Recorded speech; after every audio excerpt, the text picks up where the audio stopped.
Welcome to the Story Lab. I hope you enjoy this story. Let's begin. The smell of coffee woke me up. I rolled over, expecting to find Vanessa's warm body next to mine, but her side of the bed was cold and empty. Again, I dragged myself out of bed, following the scent of freshly brewed coffee downstairs. The kitchen was quiet, save for the gentle hum of the refrigerator. "Vanessa?" I called out. No answer. I poured myself a cup and settled at the kitchen island, my mind drifting to the past 25 years. Our quaint Connecticut suburb home had been our sanctuary, filled with laughter and love. Now, it felt different. The sound of footsteps pulled me from my thoughts. Naomi, our 16-year-old daughter, walked in, her hair a mess and eyes still heavy with sleep. "Morning, Dad," she mumbled, reaching for a mug. "Hey, sweetie. Sleep well?" She shrugged, pouring herself some coffee. "Where's Mom?" I sighed. "Already left for work, I guess." Naomi frowned. "Again? She's been leaving early a lot lately." "Yeah, she has," I agreed, trying to keep the concern out of my voice. The back door swung open, and my two sons, Ethan and Lucas, stumbled in, sweat glistening on their foreheads. "How was the run?" I asked. Lucas grinned. "Crushed it. Left Ethan in the dust." Ethan rolled his eyes. "Whatever helps you sleep at night, bro." I chuckled, watching them playfully shove each other. These moments, I treasured them. But lately, they felt incomplete. "Dad, you okay?" Naomi's voice cut through my thoughts. I forced a smile. "Yeah, just thinking about work. Speaking of which, I should get going. You kids have a good day, all right?" As I drove to my architecture firm, I couldn't shake the nagging feeling in my gut. Something was off with Vanessa, and I couldn't put my finger on it. The day dragged on, filled with client meetings and design reviews. By the time I got home, the sun had long set. I walked into the dining room, hoping to catch the tail end of dinner. Instead, I found Naomi clearing the table. "Hey, Dad," she said, a half-eaten plate in her hands. "There's leftovers in the fridge if you're hungry." "Thanks, sweetie. Where's your mom?" Naomi's face fell slightly. She got a call from work. Said she had to go back to the office. I felt my jaw clench. Did she say when she'd be back? "No, just that it might be late." I nodded, trying to keep my frustration in check. "All right, why don't you finish up here? I'll take care of the dishes." As I scrubbed the plates, my mind raced. This wasn't like Vanessa. She'd always put family first, no matter how demanding her job got. What had changed? The sound of the front door opening jolted me from my thoughts. Vanessa walked in, looking tired but oddly energized. "Hey," I said, drying my hands on a towel. "Long day at the office?" She nodded, avoiding my gaze. "Yeah, sorry about dinner. Things got crazy at work." "Seems to be happening a lot lately," I commented, trying to keep my tone neutral. Vanessa tensed. "What's that supposed to mean?" "Nothing, just an observation. You've been working late a lot. Everything okay?" She brushed past me, heading for the stairs. "Everything's fine, Carlos. I'm just busy. You know how it is." But I didn't know. Not anymore. Days turned into weeks, and the distance between us grew. Family dinners became a rarity, with Vanessa's chair often empty. When she was home, she was glued to her phone, smiling at texts from someone I couldn't see. One night, as we got ready for bed, I decided to broach the subject. "Vanessa, can we talk?" She looked up from her phone, a flicker of annoyance crossing her face. "About what?" "Us. The kids. This distance between us." She sighed, putting her phone down. "Carlos, there's no distance. I'm just busy with work." "So busy you can't make time for your family?" Her eyes flashed. "That's not fair. I'm working hard to provide for this family. We both work hard, Vanessa. But lately, it feels like you're somewhere else." She stood up abruptly. "I'm right here, Carlos. If you feel there's distance, maybe you should look at yourself." With that, she stormed out of the room, leaving me stunned and hurt. The next morning, I woke up early, determined to fix whatever was broken between us. I headed downstairs to make Vanessa's favorite breakfast, blueberry pancakes with fresh whipped cream. As I was setting the table, I heard her phone buzz on the counter. Without thinking, I glanced at the screen. My heart stopped. There, in plain sight, was a message from someone named Gregory. Last night was amazing. Can't wait to see you again. Same time, same place? My hands shook as I picked up the phone. I knew I shouldn't, but I couldn't stop myself. I opened the message thread. What I saw shattered my world. Intimate messages, explicit photos, declarations of love and lust. I felt sick. The sound of footsteps on the stairs snapped me back to reality. I quickly put the phone down, my mind reeling.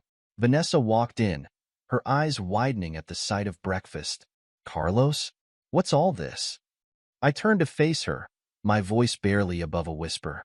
Who's Gregory? The color drained from her face. What? I picked up her phone, my hand trembling. I saw the messages, Vanessa. The photos. Everything.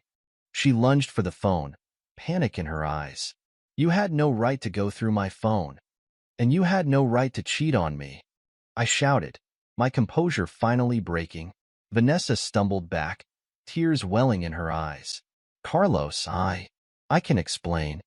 Explain what? How you've been lying to me. To our children? She shook her head frantically. It's not what you think. Gregory's just a friend. A friend you're sleeping with? I interrupted, my voice dripping with sarcasm. Vanessa's face crumpled. I'm sorry.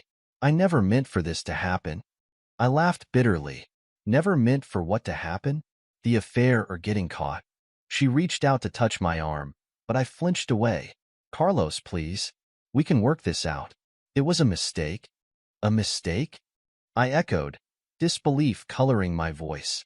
A mistake is forgetting to pick up milk. This is a betrayal. Vanessa's tears were flowing freely now. I know it is. But you have to understand. I felt so alone. You were always working, always focused on your projects. I cut her off, anger rising in my chest. Don't you dare try to blame this on me. We both have careers, Vanessa. But I never used that as an excuse to cheat. She collapsed into a chair, her body racked with sobs. I'm sorry. I'm so sorry. I stood there, watching the woman I'd loved for 25 years fall apart. Part of me wanted to comfort her, to hold her and tell her we'd figure it out. But a larger part, the part consumed by hurt and betrayal, couldn't bear to look at her. I think you should leave, I said quietly. Her head snapped up. What? I want you to leave. I can't look at you right now. Carlos, please, she begged. Where am I supposed to go? I shrugged, feeling numb. I don't know. To Gregory's, maybe? The words hit her like a physical blow. She stood up slowly, her legs shaky. What about the kids? I'll talk to them, I said, my voice hollow. Just go, please. Vanessa nodded, defeat written all over her face. She turned and walked out of the kitchen, leaving behind the life we'd built together. I sank into a chair, my mind struggling to process what had just happened. The smell of pancakes, once inviting, now made my stomach churn. I don't know how long I sat there, staring at nothing. The sound of footsteps jolted me back to reality. Naomi walked in, her eyes widening at the sight of the untouched breakfast and my shell-shocked expression. Dad? What's going on? Where's Mom? I looked at my daughter, seeing the confusion and fear in her eyes. How was I supposed to tell her that her mother, the woman she'd looked up to her entire life, had betrayed us all? Naomi, sweetie, I began, my voice cracking. Sit down. We need to talk. She sat across from me, her body tense. Dad, you're scaring me. What's wrong? I took a deep breath, trying to find the right words. Your mother. She's not going to be staying with us for a while. Naomi's brow furrowed. What do you mean? Is she okay? She's fine, I assured her, though the words tasted bitter in my mouth. But she's made some choices that have hurt our family. What choices? Naomi demanded, her voice rising. Dad, what's going on? I closed my eyes, steeling myself. Your mother has been seeing someone else. Another man. The silence that followed was deafening. When I opened my eyes, I saw Naomi's face contort with a mix of shock, disbelief, and pain. No, she whispered. No, Mom wouldn't do that. You're lying. I reached out to take her hand, but she yanked it away. I wish I was, sweetie. I really do. Naomi stood up abruptly, her chair scraping against the floor. This is bullshit. Where is she? I want to talk to Mom. She's gone, Naomi. I asked her to leave. My daughter stared at me, tears welling in her eyes. How could you do that? How could you just kick her out? I felt my own eyes start to burn. Naomi, please try to understand. But she was already running out of the kitchen, her sobs echoing through the house. I heard her bedroom door slam shut, the sound reverberating through my chest like a physical blow. I buried my face in my hands, overwhelmed by the weight of what had happened. How had we gotten here? How had our perfect life fallen apart so quickly? The rest of the day passed in a blur. I called Ethan and Lucas, asking them to come home early.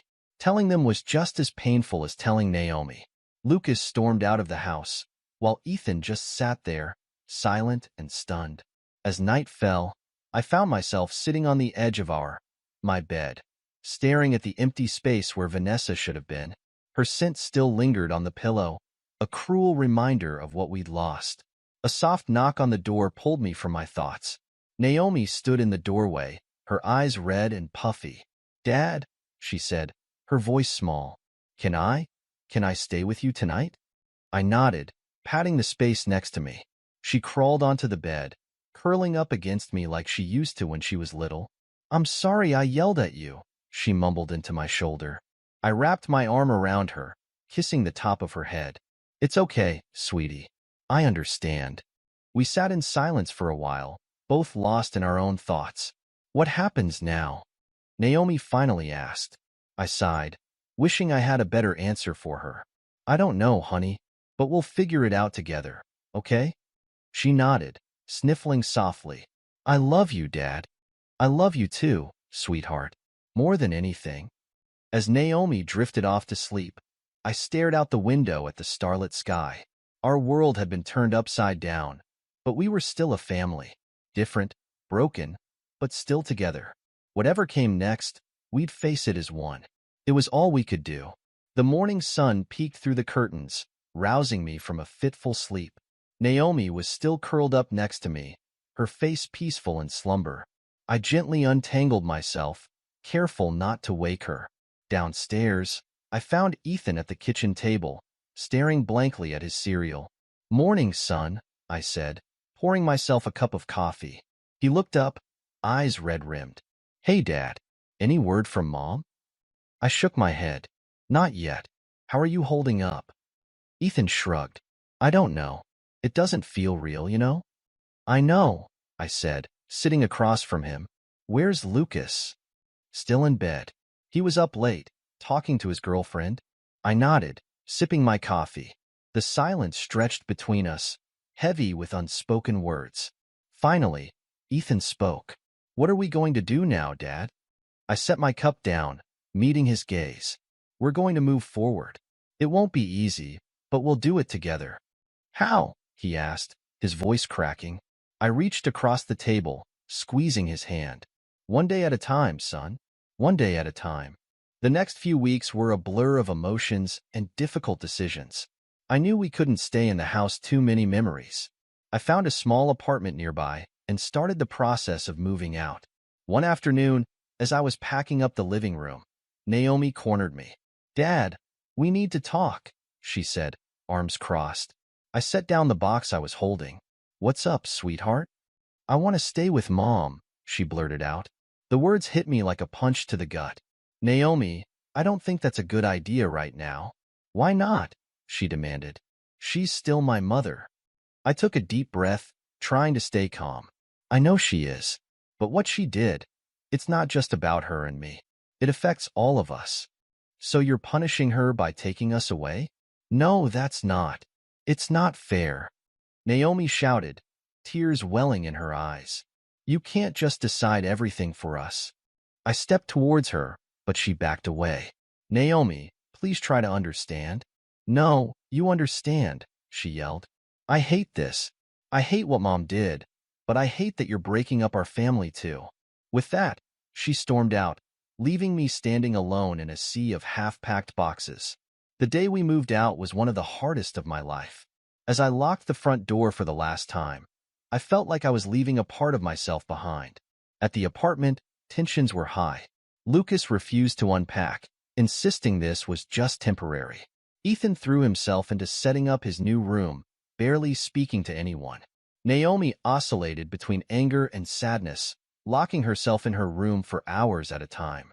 One night, about a week after we'd moved, I found myself sitting on the tiny balcony, staring at the unfamiliar skyline. The sound of the sliding door opening broke my reverie. "Hey, Dad," Lucas said, joining me. "Can't sleep?" I shook my head. "Too much on my mind." "You?" He shrugged. "Same, I guess." "Dad, are you and Mom really over?" The question, so direct, caught me off guard. I don't know, son. Right now, it's hard to imagine how we could come back from this. Lucas nodded, his eyes distant. "I keep hoping I'll wake up and it'll all be a bad dream, you know?" I put my arm around his shoulders, pulling him close. "Me too, kiddo. Me too." We sat in silence for a while, watching the city lights flicker. "Dad?" Lucas said softly. "Yeah. I'm sorry I've been such a jerk lately. I don't know how to deal with all this." I squeezed his shoulder. "It's okay, Lucas. We're all trying to figure it out." The next morning, I woke up determined to start rebuilding our lives. I called my parents, asking if Ethan and Lucas could stay with them for a while. "Of course they can," my mother said. "But Carlos, what about you and Naomi?" I sighed. "I'm not sure yet. I need to find a more permanent place, somewhere we can all be together." "You know you're always welcome here," she offered. "Thanks, Mom, but I think we need our own space to heal." After hanging up, I broke the news to the kids. Ethan and Lucas took it better than I expected, but Naomi was furious. "So now you're shipping us off," she accused. "Naomi, it's just temporary," I tried to explain, "until I can find us a proper home." "Whatever," she muttered, storming off to her room. The day Ethan and Lucas left for my parents' house was bittersweet. As I watched them drive away, I felt a mixture of relief and loneliness. "They'll be okay," a voice said behind me. I turned to see a woman I didn't recognize standing in the hallway. She was about my age, with kind eyes and a warm smile. "I'm sorry," she said, extending her hand. "I'm Adrian. I live down the hall." I shook her hand. "Carlos, nice to meet you." "I couldn't help overhearing," she said, looking apologetic. "Are you going through a separation?" I nodded, surprised by her directness. "Yeah, it's complicated." Adrian's smile turned sympathetic. "I've been there. It's tough, but it does get better." Something in her tone made me believe her. "Thanks. That's good to hear." "Listen," she said, "I know we just met, but if you ever need someone to talk to, I'm a pretty good listener." I found myself smiling for the first time in days. "I might take you up on that." Over the next few weeks, Adrian became a lifeline. We'd meet for coffee in the building's small courtyard, talking about everything and nothing. One evening, as we sat on a bench watching the sunset, she turned to me. "Carlos, can I ask you something?" "Sure," I said, curious. "Have you thought about legal action? Against your wife, I mean?" I blinked, taken aback. No, not really." "Why?" Adrian leaned forward, her expression serious. "I'm a lawyer, Carlos. Specifically, I handle divorce cases. What your wife did. There could be grounds for more than just a simple divorce." My mind reeled. "What do you mean?" "Emotional distress, breach of trust. Depending on her position at work, there could even be professional ramifications." I shook my head, overwhelmed. "I don't know, Adrian. I hadn't even thought about divorce, let alone lawsuits." She placed her hand on mine, her touch comforting. "I know it's a lot to consider, but you need to protect yourself and your children. At least think about it, okay?" I nodded, my thoughts a jumble. As I walked back to my apartment, Adrienne's words echoed in my mind. Could I really take legal action against Vanessa, the woman I'd loved for 25 years? When I opened the door, I found Naomi sitting on the couch, her face tear-stained. "Dad," she said, her voice trembling. "I talked to Mom today. I sat next to her, my heart racing. What did she say? Naomi took a shaky breath. She wants to see us. All of us. She says she wants to explain. I felt a surge of anger. Explain? What's there to explain? Dad, please, Naomi pleaded. Can't we at least hear her out? I stood up, pacing the small living room. Naomi, after what she did. I know what she did. Naomi shouted, jumping to her feet. But she's still our mother. Don't we deserve to know why? I stopped, looking at my daughter. The pain in her eyes mirrored my own. Okay, I said softly. Okay, we'll meet with her. The meeting was set for the following weekend. I spent the days leading up to it in a state of anxiety, rehearsing what I would say, imagining every possible scenario. When the day finally arrived, I picked up Ethan and Lucas from my parents' house. The car ride to the cafe where we'd agreed to meet was silent, tension thick in the air. We arrived first, choosing a table in the corner. When Vanessa walked in, my breath caught in my throat. She looked different, smaller somehow, her usual confidence replaced by hesitation. Hi, she said softly, sliding into the seat across from me. Thank you for coming. I nodded stiffly, not trusting myself to speak. Naomi broke the silence. Mom, why? Why did you do it? Vanessa's eyes filled with tears. Oh, sweetie, I made a terrible mistake. I was feeling lonely, neglected. But that's no excuse.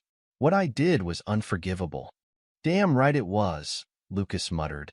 Lucas, I warned. But Vanessa held up her hand. No, he's right. What I did was inexcusable. I betrayed all of you, and I'm so sorry. Ethan, who had been quiet until now, spoke up. Are you still seeing him? Gregory?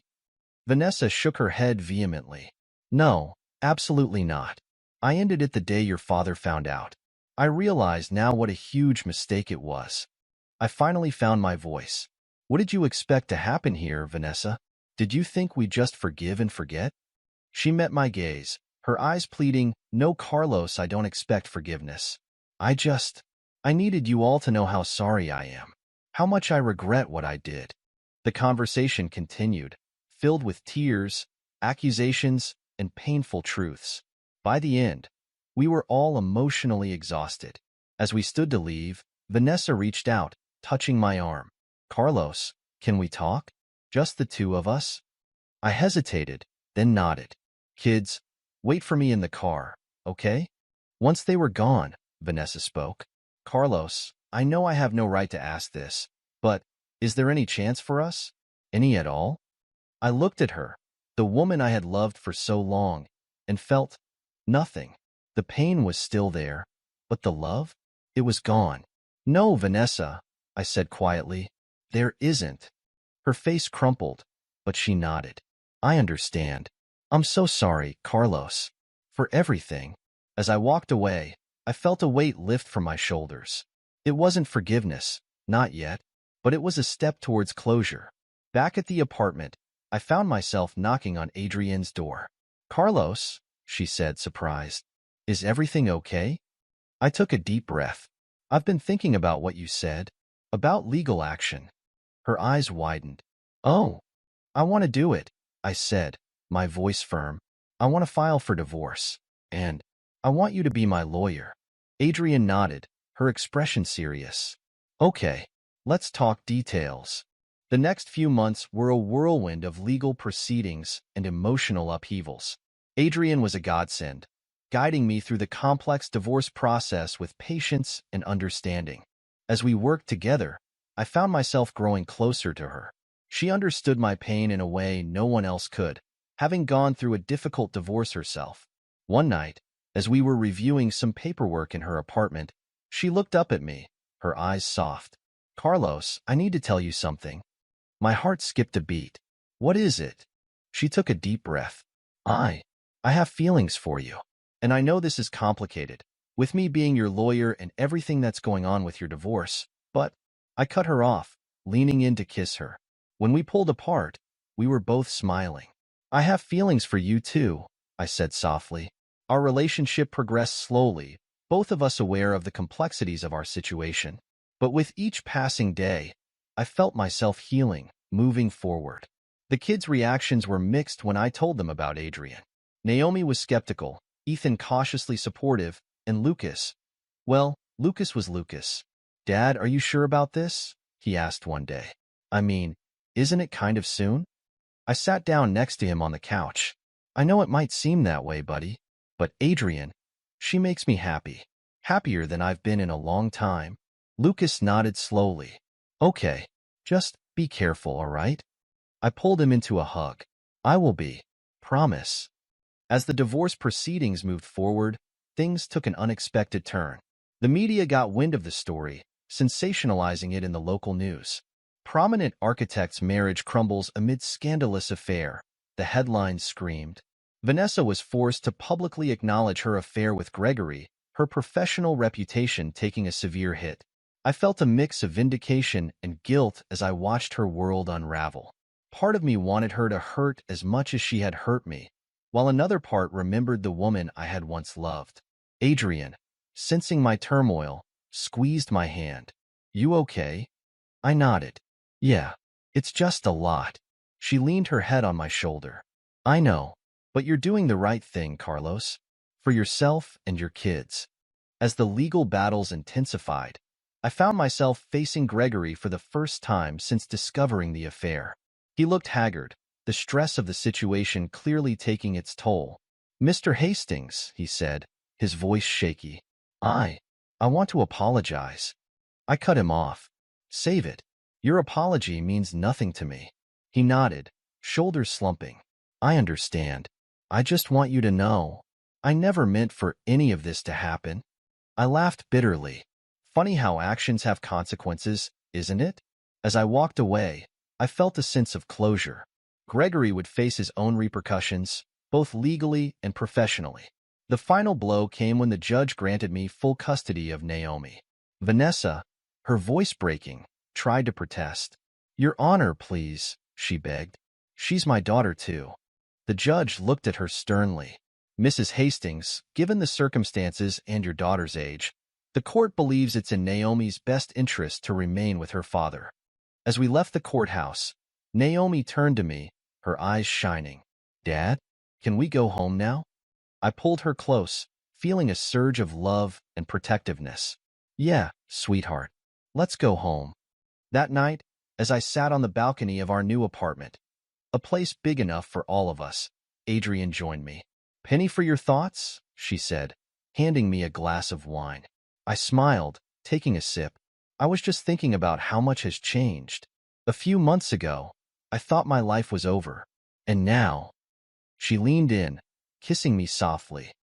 "And now?" I looked at her, feeling a warmth spread through my chest. "Now, I think it might be just beginning." As we sat there, watching the city lights twinkle, I felt a sense of peace wash over me. The road ahead wouldn't be easy, but with Adrian by my side and my kids safe and sound, I was ready to face whatever came next.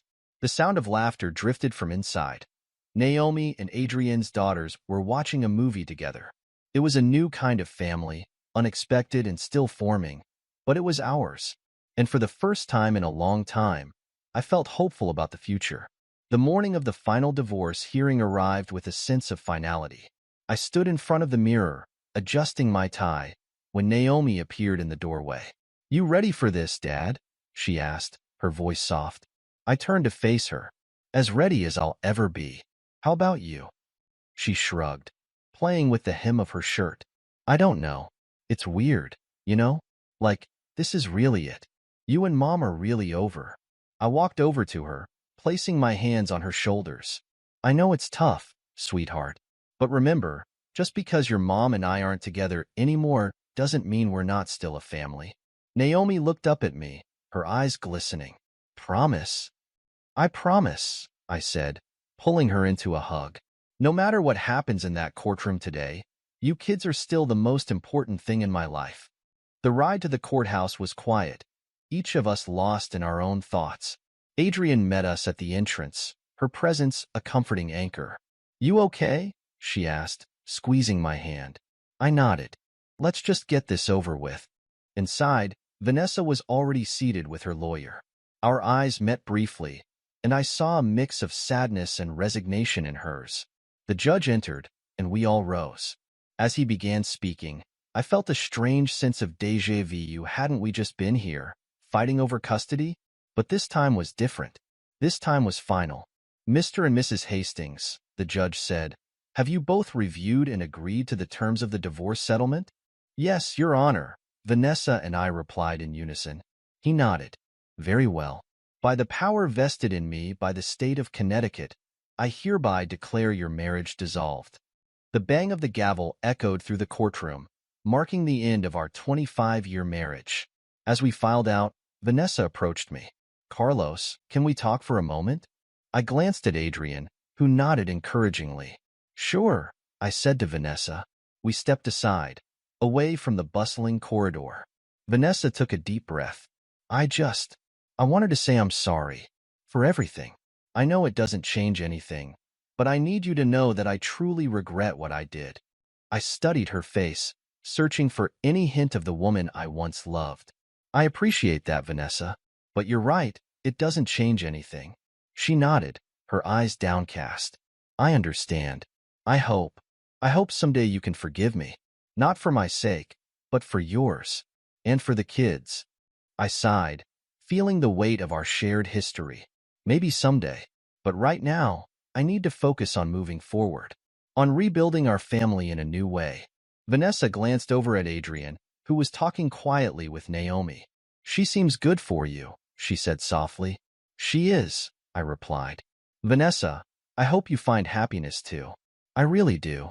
With a final nod, we parted ways. As I walked back to Adrian and Naomi, I felt a chapter of my life closing behind me. That night, as we sat around the dinner table, Adrian, her daughters, Naomi, Ethan, and Lucas, I looked at the faces of my new, blended family and felt a surge of hope. So, I said, clearing my throat, I have something I want to talk to all of you about. 5 pairs of eyes turned to me expectantly. Adrian and I have been talking, and, well, we'd like to make this arrangement permanent. We want to buy a house together. A place big enough for all of us. The reaction was immediate and varied. Naomi's eyes widened in surprise. Ethan grinned, and Lucas. Well, Lucas looked skeptical. Are you guys getting married? Adrian's younger daughter, Sophia, asked excitedly. Adrian and I exchanged a look. We haven't talked about that yet, she said carefully.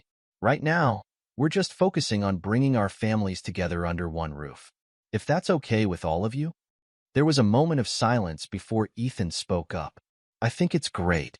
I mean, we're all practically living together anyway, right? Naomi nodded slowly. Yeah, I guess so. It would be nice to have a real home again.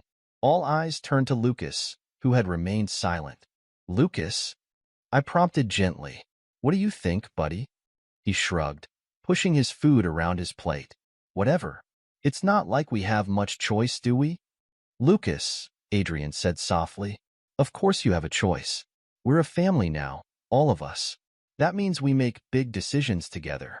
Lucas looked up, his eyes meeting Adrian's. Really? So if I said I didn't want to, you guys wouldn't do it? I leaned forward, holding my son's gaze. If you have serious concerns, Lucas, we want to hear them. Your feelings matter to us. He was quiet for a moment, then sighed. It feels like we're replacing Mom. Like we're pretending the last 18 years didn't happen. The table fell silent. I felt a lump form in my throat, understanding the pain behind my son's words.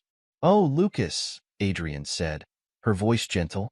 We're not trying to replace your mom. No one could ever do that. We're just creating something new. Adding to your family, not subtracting from it. I nodded, reaching out to squeeze Lucas's hand. Your mom will always be a part of our lives, buddy. Always. This isn't about forgetting the past. It's about building a future. Together. Lucas looked around the table, his eyes landing on each face. Slowly, a small smile formed on his lips. Okay, he said softly. I guess I'm in. The tension around the table dissolved, replaced by excited chatter about house hunting and room arrangements. As the weeks passed, we threw ourselves into the search for our new home. It wasn't easy finding a place that could accommodate 7 people, but eventually, we found a sprawling old Victorian with enough bedrooms and a big backyard. The day we moved in was chaos, with boxes everywhere and everyone tripping over each other. But as we collapsed on the floor that night, surrounded by half-unpacked boxes and takeout containers, I couldn't help but feel a sense of rightness. "Hey, Dad," Naomi said, leaning against my shoulder. "Yeah, sweetheart? I think, I want to start seeing a therapist." I turned to look at her, surprised. "Really? What brought this on?" She shrugged, picking at the carpet. I have a lot of stuff I need to work through, about Mom and the divorce and everything." I pulled her close, kissing the top of her head. "I think that's a great idea, Naomi. In fact, I was thinking about seeing someone too. Maybe we could do some sessions together?" She looked up at me, a small smile on her face. "Yeah, I'd like that." The next few months were a whirlwind of adjustment and healing. Naomi and I started seeing a therapist, both individually and together. It wasn't easy, dredging up old hurts and confronting painful truths, but slowly, we began to heal. One day, after a particularly intense session, Naomi and I sat in the car, both emotionally drained. "Dad," she said, breaking the silence. "Yeah. Do you think you'll ever forgive Mom?" I sighed, turning to face her. "I don't know, sweetheart. Forgiveness is a complicated thing, but I'm working on it. Not for her sake, but for mine. And for you kids." Naomi nodded, her eyes distant. "I think I want to forgive her too. But it's hard." I reached out, squeezing her hand. "I know it is, but we'll get there. Together." As the months turned into a year, our new family settled into a rhythm. There were still rough patches, arguments over household chores, adjusting to new rules and expectations, but overall, we were happy. One evening, as Adrian and I sat on the porch swing, watching the kids play a chaotic game of tag in the backyard, she turned to me with a smile. "So, Mr. Hastings," she said, a twinkle in her eye, "I have a question for you." I raised an eyebrow. "Oh? And what's that, Miss Parker?" She took a deep breath, suddenly looking nervous. "How would you feel about making this arrangement even more permanent?" My heart skipped a beat. "Adrian, are you?" She pulled a small box from her pocket, opening it to reveal a simple gold band. "Carlos Hastings, will you marry me?" For a moment, I was speechless. Then, a grin spread across my face. "Adrian Parker, I would be honored to marry you." Our kiss was interrupted by a chorus of cheers. We looked up to see all 5 kids standing on the lawn, grinning from ear to ear. "It's about time," Ethan called out. "Yeah," Lucas added, a genuine smile on his face. "What took you guys so long?" As we were enveloped in a group hug, I felt a sense of completeness I hadn't experienced in years. This was my family. Not the one I had expected, but the one I needed. The wedding was a small, intimate affair in our backyard. As I stood under the floral arch, watching Adrian walk towards me, I felt a surge of love and gratitude.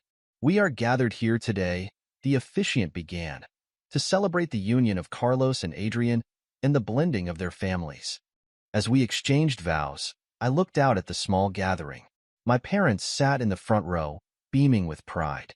Naomi, Ethan, and Lucas stood beside me, while Adrian's daughters flanked her. And there, in the back, sat Vanessa. Our eyes met briefly, and she gave me a small, sad smile. I nodded in acknowledgement, feeling a sense of closure. "I now pronounce you husband and wife," the officiant declared. "You may kiss the bride." As our lips met, the backyard erupted in cheers and applause. We turned to face our guests, hand in hand, ready to start our new life together. The months that followed were a whirlwind of joy and challenges. My architecture firm landed a major contract, keeping me busier than ever. Adrian's legal expertise proved invaluable as we navigated the complexities of running a blended household. One evening, as we sat around the dinner table, Lucas cleared his throat. "So, I have some news," he said, looking nervous. We all turned to him expectantly. "I got accepted into the summer internship program at Dad's firm," he announced, a hint of pride in his voice. The table erupted in congratulations. "That's fantastic, Lucas," I exclaimed, feeling a surge of pride. "But I thought you weren't interested in architecture?" He shrugged, a small smile playing on his lips. "I wasn't, but after seeing how passionate you are about it, I don't know, I guess it rubbed off on me." As I looked around the table at the faces of my family, old and new, I felt a sense of contentment wash over me. We had weathered the storm and come out stronger on the other side. Later that night, as Adrian and I got ready for bed, she turned to me with a thoughtful expression. "You know," she said, "I ran into Gregory at the courthouse today. I felt a twinge of discomfort at the mention of his name." "Oh, how did that go?" She sighed, sitting on the edge of the bed. "Not great for him, at least. He's lost his job, his reputation, everything, really." I sat next to her, processing this information. "And how do you feel about that?" Adrian looked at me, her eyes soft. "Honestly, I feel sad for him. Don't get me wrong, what he did was terrible. But seeing someone's life completely fall apart, it's not a good feeling." I nodded, understanding her sentiment. "And Vanessa? Have you heard anything about her?" "From what I've gathered, she's struggling, both personally and professionally. The affair and the divorce, it's taken a toll on her." I was quiet for a moment, a mix of emotions swirling inside me. You know, a part of me wanted them to suffer, to feel the pain they caused us. But now, I just feel sorry for them. Adrian took my hand, squeezing it gently. "That's because you're a good man, Carlos. And I think that means you're starting to forgive." I looked at her, this woman who had helped me rebuild my life, and felt a surge of love. "I couldn't have done any of this without you. You know that?" She smiled, leaning in to kiss me softly. "We did it together. That's what partners do." As we settled into bed, I found myself thinking about the journey that had brought us here.